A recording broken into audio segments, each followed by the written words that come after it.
अस्सलाम वालेकुम नाज़रीन, सियासत और अवाम प्रोग्राम के साथ मैं हूं अफजल अयूबी। इस प्रोग्राम में आज जो हमारा टॉपिक है वो है ममनुआ फंडिंग केस। फिर पाकिस्तान तहरीक इंसाफ क्या सूरत हाल है, क्या होने वाला है और क्या होने जा रहा है। हुकूमत ने नाअहली के ख़िलाफ़ रेफरेंस इलेक्शन कमीशन में दाखिल करवा दिया है, जिस पर इमरान खान साहब को नाअहली रेफरेंस पर 18 अगस्त को इलेक्शन कमीशन ने तलब किया है और जो फॉरेन फंडिंग केस है उस पर 23 अगस्त की तारीख रखी गई है। सईद इकबाल मेव साहब, वालेकुम सर, अपने प्रोग्राम में आपको खुशामदीद कहते हैं सर। अफजल भाई, मैं कनाडा में हूँ, थोड़ी तस्वीर फरमा लें। अच्छा, कनाडा में, जी जी। अच्छा सही साहब, आज हमारा टॉपिक है वो है ममनुआ funding case Pakistan Tehreek Insaf. Sir, आप कनाडा में रहते हैं, आप वहाँ की फंडिंग को जानते हैं, ये सारी चीज़ें आप देखते हैं। आप जो अब ये इलेक्शन कमीशन में रेफरेंस दायर किया गया है, ये सारे हालात 3-4 दिन के आपके सामने होंगे, इसको किस तरह बयान करेंगे सर? पहली बात तो ये कि सब सुनने वालों और देखने वालों को अस्सलाम वालेकुम। ये जो मामला है ये जानबूझकर इतना गंभीर और इतना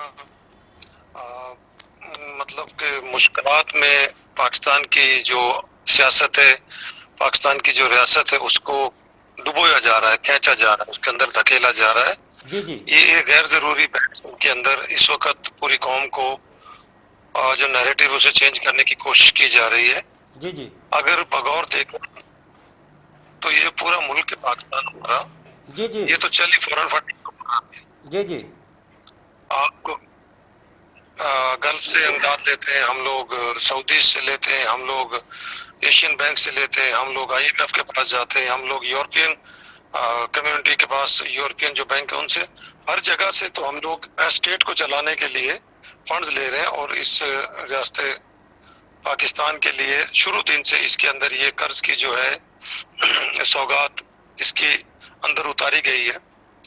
अब अगर एक पार्टी जिसके ज्यादातर मैं ये समझता हूँ कि अब्रॉड पाकिस्तान जो 90+ पाकिस्तानी से 90% से ज्यादा पाकिस्तानी वो इमरान खान को लाइक करते हैं, तहरीक इंसाफ जो उनकी सियासी जमात है उस हवाले से भी, जी जी, और शौकत खानम के हवाले से भी, नमल के भी हवाले से भी, क्योंकि इन सब का महवर जो है वो इमरान खान है। जी जी। उसकी ईमानदारी के ऊपर, उसकी मुहिब्बुल वतनी के ऊपर, उसकी सारी जिंदगी की तगोदो के ऊपर किसी को किसी किस्म का कोई शक नहीं होना चाहिए। वो प्रो पाकिस्तानी है, वो जो बात करता है वो लोगों को दिलों में घर करती है, अपील करती है, और लोग उसकी एक कॉल के ऊपर लब्बैक कहते हुए, दिन है रात है बारिश है आंधी है, वो उसमें निकल आते हैं।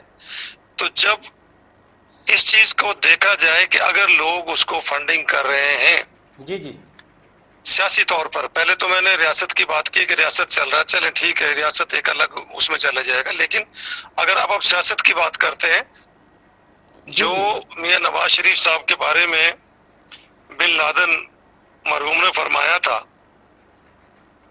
वो भी ऑन रिकॉर्ड है, वो कोई ढकी छुपी बात नहीं है। जी जी, जो उन्होंने बेनजीर की हुकूमत के खात्मे के लिए उनसे फंड लिए थे, बेसिकली वो फॉरेन फंडेड कहलाती है। हम पाकिस्तानी हैं। अगर यहाँ कनाडा के अंदर मैं 50 पाकिस्तानियों को जानता हूँ जिन्होंने कैनेडियन, अमेरिकन या इंडियंस नजात लोगों से शादी की हुई है, तो उनके जो बच्चे हैं या उनकी जो ताल्लुक है वो पाकिस्तानियत से तो नहीं खत्म करेंगे। अगर वो 2-3-4 लोग, इस तरह तो आमिर खान भी आया था, अपना वो लगान का बैट बेच के गया था, शौकत खान, उसको भी आप उसमें डिक्लेयर कर दें। यो दिलीप कुमार, यूसुफ अली जो थे वो भी आए थे। 20 मिसालें मैं दे सकता हूँ, लेकिन बहस में पड़े बगैर ये सिर्फ और सिर्फ वन साइडेड फैसला है। इसमें बुक्स नजर आता है इलेक्शन कमीशन का, इसके अंदर कोई न्यूट्रलिटी नहीं है। कोई बंदा ये कहे कि ये फेयर और जो हमारे कानून है उसके मुताबिक इन लोगों ने फैसला दिया, नहीं। अब जब ये सारी चीजें हो रही हैं तो मौलाना फजलुर रहमान साहब के लिए भी लीबिया से क्या, सऊदी अरब से क्या, हर जगह से उनको फंडिंग होती है। और रही जरदारी साहब की बात, तो वो कोई उन्हें जरूरत ही नहीं है, वो पूरे मुल्क से निकाल रहे हैं, लूट कर खा रहे हैं, बाहर के बाहर भेज रहे हैं। रिसेंटली अभी इंडिया के 2 जहाज कराची अगर रुके, वो किस लिए रुके थे? चार जहाज रुके थे सर, सही साहब, 4 जहाज 1 महीने में। मैं मतलब अपनी तस्हीर कर लेता हूँ, वो किस लिए रुके थे? वो इसीलिए रुके थे कि उन लोगों को ये चूंकि इंटरनेशनल उसके अंदर आती है, स्पेस के अंदर जब ये लोग चल रहे होते हैं, तो उसमें से सो कहने का मकसद ये है कि एक आदमी, चले मैं ये कहता हूँ, मैं इनकी बात मान लेता हूँ, एक आदमी पाकिस्तान में पैसे लेके आ रहा है अफजल भाई, एक आदमी लोगों से डोनेशन इकट्ठी करके वो पाकिस्तान के लिए रियासत पाकिस्तान के अंदर पैसे ला रहा है, अस्पताल बना रहा है, इदारे बना रहा है और अपनी पार्टी चला रहा है। जी जी।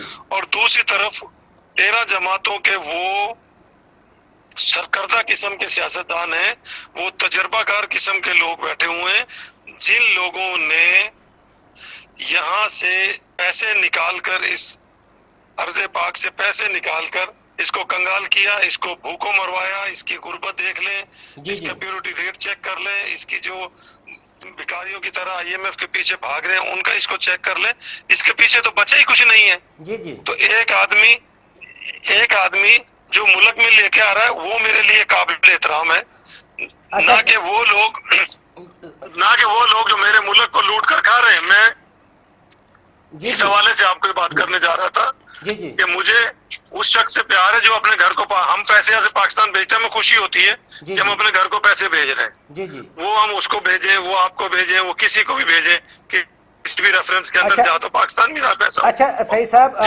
आप चेयरमैन भी हैं न्यू एजुकेशन फोर्स के, आप बहुत से तलबा को, CSS के तलबा को फ्री तालीम दिलवा रहे हैं, आप कनाडा से आते हैं, पैसे यहाँ नौजवान तलबा पर लगा के जाते हैं, खर्च करते हैं, पैसे बाहर से ला के पाकिस्तानियों को, गरीबों को मदद करते हैं, तो ये इल्ज़ाम तो आप पे भी लग सकता है सर। मोस्ट वेलकम जी, सर माथे पर। मैं किसी से डोनेशन नहीं लेता, सिर्फ इतना सा फर्क है, मेरे पास जो अपने पैसे होते हैं मैं सिर्फ वही खर्च करता हूँ अफजल भाई। अच्छा सही साहब, मेरे साथ ना फजल हुसैन ऐवान साहब सीनियर जर्नलिस्ट है, वो मेरे साथ मौजूद हैं, वो कुछ सवाल करना चाह रहे हैं, पूछना चाह रहे हैं सर आपसे। जी फजल। हाँ जी, सईद इकबाल साहब, सवाल मेरा ये है कि जैसे ही ये हुकूमत नई आई है, इमरान खान साहब गए हैं, मैं इमरान खान का हामी हूँ या नहीं हूँ, इस हुकूमत का हामी हूँ या नहीं हूँ, इससे कतई नज़र फौरी तौर पर जो मेरे ऊपर असर पड़ा इस हुकूमत का, इमरान खान के जाने का और नए लोगों के आने का, और सदीक भट्टी साहब पर, एडवोकेट साहब पर, अफजल अयूबी साहब पर जो असर पड़ा है, फौरी तौर पर यह पड़ा है कि पेट्रोल इतना महंगा हो गया, मैं उससे मुतासर हुआ हूँ, महंगाई बहुत ज़्यादा बढ़ गई, बिजली की कीमतें बहुत ज़्यादा बढ़ गई, उससे मैं फौरी तौर पर मुतासर हुआ हूँ पाकिस्तान में रहते हुए। और भी कई पाकिस्तानी जो ऐसा समझते हैं। तो आप जो बैरून मुल्क बैठे हुए हैं, आप खसूसी तौर पर मैं आपसे पूछना चाहता हूँ कि नई हुकूमत आने से, इमरान खान की हुकूमत आने से आप पर भी कोई फ़र्क पड़ा है, आप भी कोई मुतासर हुए हैं? अमान साहब, बात इतनी सी है कि हम चाहे पाकिस्तान में हैं या पाकिस्तान से बाहर हैं, हम तो पाकिस्तानी हैं और पाकिस्तानी रहेंगे और पाकिस्तानी ही मरेंगे। सबके ऊपर असर पड़ता है, मैं भी उन्हीं पाकिस्तानियों में से हूँ, मैं भी आप ही की तरह। मसला ये नहीं है कि इमरान के आने से या इमरान के जाने से, इसका जवाब मुख्तसरन में ये देता हूँ। जी जी। इसका जवाब मुख्तसरन में ये देता हूँ कि गिरा हुआ, बिका हुआ, झुका हुआ, कमजोर, नातमा पाकिस्तान आपकी एस्टेब्लिशमेंट को, चाहे वो सिविल है चाहे वो मिलिट्री ब्यूरोक्रेसी है, आपकी जुडिशरी को, आपके तमाम इदारों को, आपके अड़ोस पड़ोस को, आपके मीडिया मैन को, आपकी सबको कबूल है, सऊदीज को कबूल है, इवन अफगानिस्तान को कबूल है, गल्फ को कबूल है, अमेरिकन को, इंडिया को कबूल है। इमरान खान ने गलती कर रहा था, वो इसको खड़ा करना चाह रहा था, वो चाह रहा था कि मुल्क खड़ा हो जाए, ये किसी के आगे बिके ना, ये किसी के आगे झुके ना, ये किसी से इमदाद ना मांगे, वो कोशिश कर रहा था। इनके 40 साल एक तरफ से, उसके 3-3.5 साल एक तरफ थे, उसको भी पता था कि उसे काम नहीं करने दिया जा रहा था, और आप सबको पता था कि जिस तरह से भी वो इस सिस्टम को चला रहा था।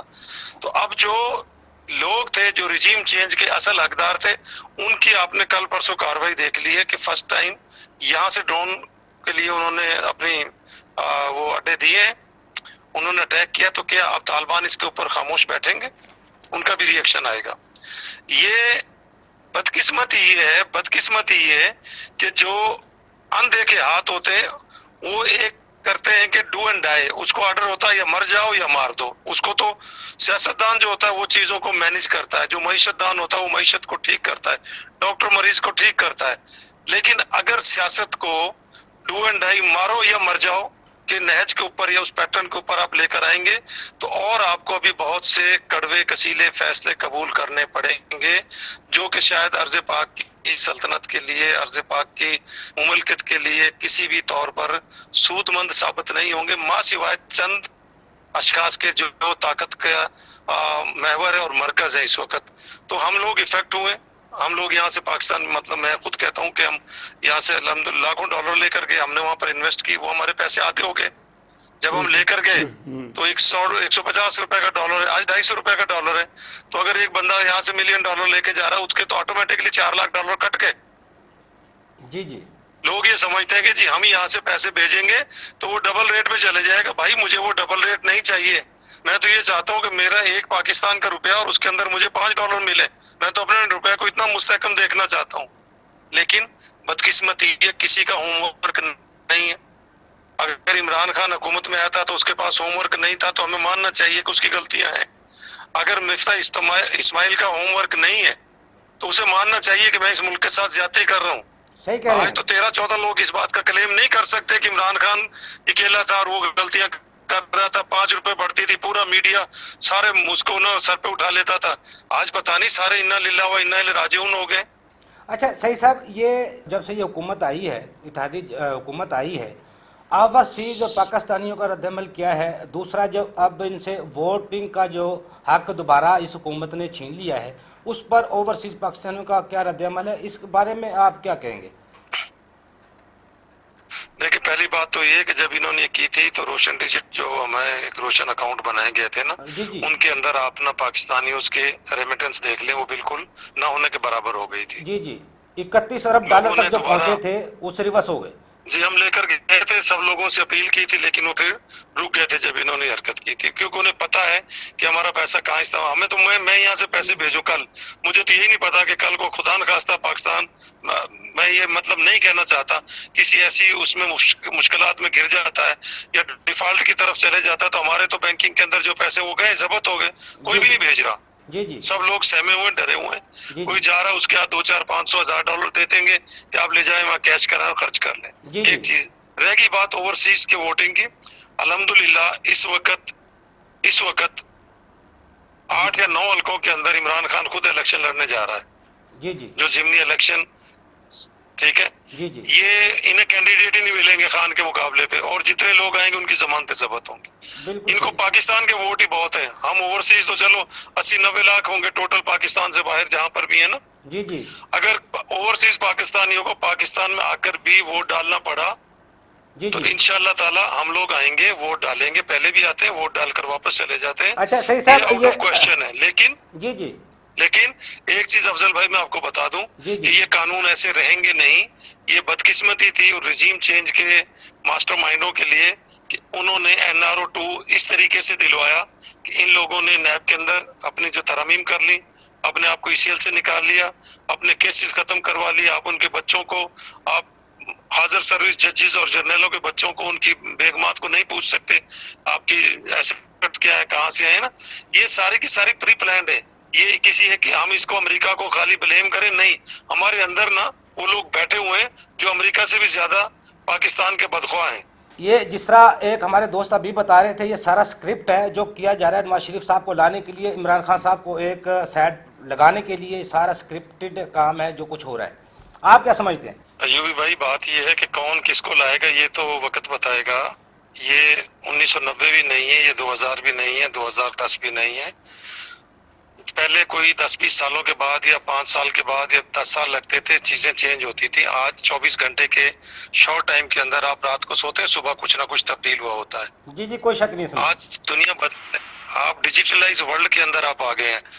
आज सोशल मीडिया के ऊपर सियासत हो रही है। आज गलियों मोहल्लों की सियासत खत्म हो गई है। आज क्यों नहीं नून लीग पीपल्स पार्टी लोगों के घरों में जाके वोट मांगती है, उन्हें जूते पड़ते हैं। जी जी। रहेगी बात आप दोनों भाई जो थे इनकलाब की, देखें जब हम पाकिस्तान से बाहर बैठते हैं तो हमें पाकिस्तान का दो से डबल से ज्यादा दुख होता है। चीजें देखकर मैनेज करते हैं इन चीजों को।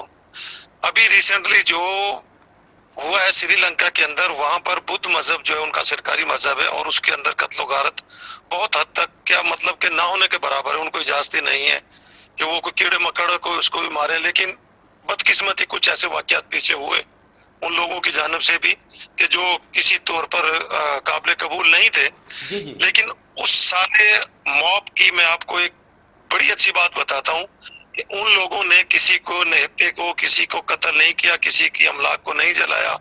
वो लोग, उनके जो भाई और जो वजीर आजम था और एक दूसरा भाई सदर था, वो लोग अपने मोहल्लात से फरार हो गए। जी जी, ऐसा ही हुआ। अब इसी तनाजुर में अगर आप पाकिस्तान को देखते हैं तो सॉरी टू से हम लोग इंतहाई दर्जे के आखिरी एक्सट्रीम लेवल के रिलीजियस फैनेटिक्स ग्रुप्स हैं हमारे अंदर। ऐसे ऐसे ग्रोह हैं जो मुनाफरत फैलाते हैं मजहब के नाम पर, अल्लाह पाक के नाम के ऊपर, कि जी वो लोग खुदा न खास्ता अगर सड़कों के ऊपर आ गए तो पाकिस्तान जो है वो श्रीलंका नहीं है। पाकिस्तान के अंदर इनकलाब इस सूरत में कबूल नहीं होगा। पाकिस्तान के अंदर जिस इनकलाब के लिए इमरान खान काम कर रहा है वही काबिल कबूल है। वो जो सोच बदल रहा है लोगों की, वो जो आवाज बन रहा है, आज एक आम 5-7 साल का बच्चा उठ के खड़ा हो जाता है तो ये भी एक इनकलाब है। आज एक कॉल के ऊपर लाखों लोग बाहर निकलते हैं, ये भी एक इनकलाब की ही शक्ल है। आज आप अपने हक को, सच को खड़े हो गए सोशल मीडिया पे, आप अपने लिए आप ये प्रोग्राम कर रहे हैं ना, ये भी एक इनकलाब है। मौजूदा रजीम के खिलाफ, मौजूदा हुकूमत के खिलाफ आप अवाम की बात कर रहे हैं, ये भी एक इनकलाब है।